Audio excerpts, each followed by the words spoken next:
দর্শক আসসালামু আলাইকুম। আমরা রয়েছি দিনাজপুর জেলার সেতাবগঞ্জ থানার প্রীতিবাজার এলাকায়। আর এখানে দেখছি আমরা দুটি গাভী গরু রয়েছে। আমরা সে দুটি নিয়ে কথা বলবো।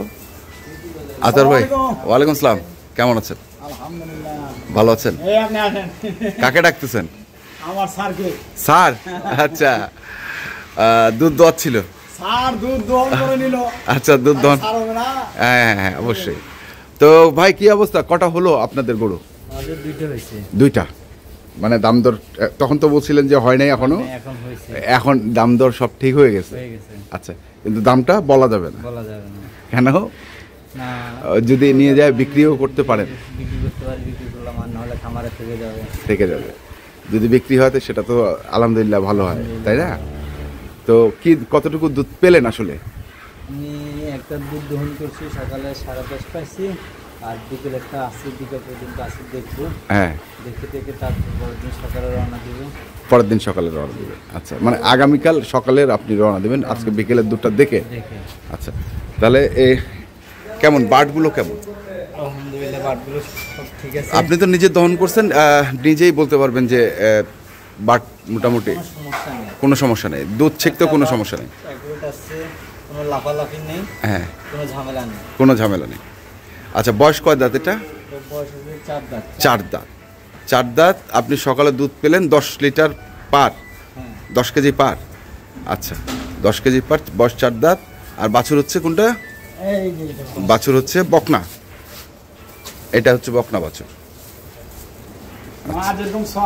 হ্যাঁ, মা যেরকম ছোয়া ওইরকম।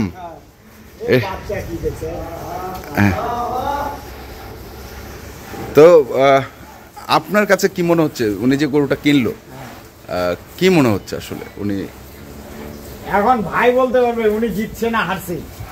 আমি যে রেটে গরুটা দিছি, হ্যাঁ, বললা যাবে না বিধায় আমি বলতেছি না। আচ্ছা, তো উনি হয়তো আরো 2-3 জায়গায় ঘুরছে, মিলাতে পারেন। 2-3 জায়গায় ঘুরছে, মিলাতে পারে নাই। আচ্ছা, 2-3 জায়গায় কোথায় কোথায় ঘুরছে বলতে পারবেন না? ওগুলা নাম মেনশন করে বলা তো ঠিক হবে না। ঠিক হবে না ভাই। কারো ক্ষতি, কারো দ্বারা যেন কারো ক্ষতি না হয়। লাভ যদি না করতে পারি, কারো ক্ষতি করবো না। আচ্ছা, আমার কথা ওটা না, আমার কথা হচ্ছে যে আপনি ওনাকে যে গ্যারান্টিটা দিচ্ছেন, কতটুকু গ্যারান্টি দিচ্ছেন? এটা দুধ পাবে জেনুইন দুধ, বর্তমানে ঠান্ডা দুধ। হ্যাঁ, 17 থেকে 18 কেজি ঠান্ডা দুধ পাবে। আমি ভাইকে বলছি 17-18 কেজি গ্যারান্টি দিবেন কত? গ্যারান্টি দিচ্ছি 17-18। 17-18। বেশি হলে ওটা ওনার কপাল। যাতে এটা কি বলবো আমরা, যাতে আর কুলো আর জাত হয় না। এরপরে একবার হলিস্টিয়ান ফ্রিজিয়ানের ভিতরে একটা হলিস্টাইন ফ্রিজিয়ানের মধ্যে একটা গরু। গরুটা বডিটা দেখেন, একটা ডবল বডি গরু। হ্যাঁ, গরু হলে মানুষকে দিলে হবে না ভাই। যেন উনি গরুটা নিয়ে লাভবান হয়, সেরকম মানের একটা গরু দিতে হবে। তা তো অবশ্যই। আচ্ছা, এই হলো ব্যাপার। এই গরুটা দিছি আমি, এই গরুটা গ্রামে আসলে বিদায় এই অবস্থা। যদি এই গরুটা খামারে থাকতো, এই গরুটা বিক্রি হতো 3.5 লক্ষ টাকা, 4 লক্ষ টাকা। যদি খামারে থাকতো, কিন্তু আমাদের গ্রামের মানুষ ভাই শোনাও তো আমরা মাঝে মাঝে চিন্তা করি। রাইট, হ্যাঁ। এই হলো ব্যাপার। গরু, এই গরুটা ভালো মতো ট্রিটমেন্ট করতে পারলে, এইবার গতবারে তো দুধ ছিল মনে হয় 16-17, এইবার তো 2-3 লিটার 5 লিটার দুধ বৃদ্ধি হবে। ঘটনা হচ্ছে গরুটা যত্ন করতে হবে। আচ্ছা, বিয়ান কয় নাম্বার এটা? এটা দ্বিতীয় বাচ্চা। দ্বিতীয় বাচ্চা। আচ্ছা, দ্বিতীয় বাচ্চাতে আপনি বলছেন যে 17-18 লিটার দুধ পাচ্ছেন। 3 নম্বরে গিয়ে মনে হয় একটু বাড়বে না কমবে? 3 নম্বরে 30 প্লাস করবে, এটা করে যদি ভালো ম্যানেজমেন্টে থাকে। ভাই আমার মুখের কথা না, এগুলা দর্শক ভাইরা দেখলে বুঝতে পারবে। ওনারা বর্তমানে আমাদের থেকে ভালো করেছিল, ওনারা সবসময় অনলাইনে ঘাটাঘাটি করে। আচ্ছা, বুঝছেন, কোন গরুটার কোন বৈশিষ্ট্য, কোন গরুটার কি আছে, কোন গরুটার কি লাগে সব জানে। এই যে দেখেন, কিছু গরু আছে না, সবাই তো খালি বলে লেজ গিটার উপর হইতে হবে, আমরা খালি এইভাবে তলতে ধরে দেখা দিই গিটার উপর, কিন্তু এটা বাস্তবে আমি ছাড়া দিয়ে দেখাচ্ছি। দেখেন, গিটার উপরে দেখেন, একটু ভাষার একটু নিচে, ভাষার একটু নিচে খালি লেজ। তাহলে আমি তো ভাই এগুলা রূপ বাইর করতে পারবো না। রূপ বাইর করতে পারবো না, আছে তাই। আচ্ছা, গেল এটা। তারপরে এই যে এটা থেকে দিছিলাম, হ্যাঁ, এটা এখন ভাই নিয়ে নিল। 125-এর গরু, 25-এ নিছে। এই যে কম দামে দিলাম। হ্যাঁ, আমি তো জানি কম দামের গরু থাকে না। থাকে না? কম দামের গরু থাকে না, কিন্তু কম দামের গরু থাকবে যদি আপনি গরু চিনে না দিতে পারেন। আচ্ছা। আপনি 1 লাখ টাকা এখনো দাবি পাওয়া যায়, কিন্তু গরু হইতে হবে না। এই যে গরুটা আমি দিচ্ছি 1,25,000 টাকা, এখনো গরুটা মার্কেটে বিক্রি আছে 1 লক্ষ টাকা। এই গরুটা 1 লক্ষ টাকা এখনো বিক্রি আছে। আচ্ছা। কেন? হ্যাঁ। 4 মনের কাছাকাছি মাংস আছে গরু। হ্যাঁ। বাচ্চাটা কে দিবে এটা? 20-30,000 টাকা। দুধটা ওনার ফ্রি। দুধটা ওনার ফ্রি? দুধ ওনার ফ্রি। আচ্ছা। যা দিবে গরু খাবে বা উনি কিছু খাবে। আচ্ছা আচ্ছা। এরপরে বাচ্চাদের এই গরুটার দাম কত লাগবে?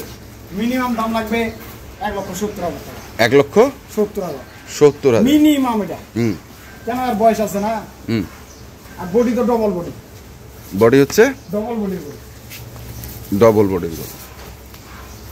এই হলো ভাই ব্যাপার। তাহলে এটা 125 দিলে? হ্যাঁ, 125। এটা কি জার্সির মধ্যে? জার্সির মধ্যে ক্রস। জার্সির মধ্যে ক্রস। আর বাছুরটা? বাছুরটা এই যে ক্রস। ক্রস কয়দিন বয়স? আজকে 4-5 দিন 6 দিন হবে। আজকে 5-6 দিন। এটা দুধ কতটুকু দিচ্ছেন? এটা দুধ 8 কেজি দিছি। 8 KG guarantee? Guarantee? 8 KG guarantee. Guarantee. এই 125-এ 8 কেজি গ্যারান্টি? কেন দিব না? কম দামে পাইলে কম দামে দিব, আমি আর বেশি লাভের দরকার নেই। আচ্ছা। আমার যেটা লাভ করার আমার ওইটাই, আমার বেশি দরকার নেই। আচ্ছা। আমার পার পিস গরু 2-3,000 5,000 থাকলে আমার এনাফ। আলহামদুলিল্লাহ। আচ্ছা। তাহলে এটা হচ্ছে আপনি দিয়ে দিচ্ছেন 125-125-এ দিলেন? 125। আচ্ছা। আর এটা দাম বলা যাবে না, কারণ এটা প্যাকেজে ছিল না। ওরা ঝলক দেখাইছিলাম। হ্যাঁ, দরদাম করে কিনছেন, কারণ ওনারা বলছেন যে যদি কেউ কিনতে চায় তাহলে কিনতে পারে। নোয়াখালীতে যাবে না? নোয়াখালীতে যাবে। তাহলে আর কি ধরনের গরু আছে আপনার কাছে এখন? গরু আছে, এই বিটের গরু আছে আরো 2টা। এই বিটেরই? এই বিটের। আচ্ছা, আরো 2টা আছে। বাসার সাইডে সেটি আছে, ওগুলো এখন দেখাচ্ছি না। ওগুলো এখন দেখাচ্ছেন? ওগুলো কি তৈরি হচ্ছে? তৈরি হচ্ছে। তৈরি হচ্ছে, কোয়ারেন্টাইনে আছে। তৈরি না করলে তো গরু কেমনে আমি দুধ দেবো? হ্যাঁ। একটা গরু এক জায়গা থেকে এক জায়গায় আসলে এমনি 2-3 লিটার দুধ থাকে না। থাকে না। তো ঠিক আছে, কেউ যদি চায় তাহলে তো অবশ্যই আরো গরু পাবে, এবং দেখে শুনে বুঝে কিনবে। হ্যাঁ, অবশ্যই দেখে শুনে বুঝে কিনবে। মোবাইল নাম্বারটা বলেন। 01733 ঠিক আছে, ধন্যবাদ। তো দর্শক, আমরা দেখছিলাম আজকে যে গরুগুলো যাচ্ছে নোয়াখালীতে, আমরা সেই গরুগুলো তথ্য আপনাদের দিলাম। তো আপনারা যারা কিনতে চান অবশ্যই আসবেন এবং দেখে শুনে বুঝে কিনবেন। এখনকার মতো এই পর্যন্তই। ভালো থাকবেন, সুস্থ থাকবেন, আপনাদের জন্য অনেক অনেক শুভকামনা। ধন্যবাদ।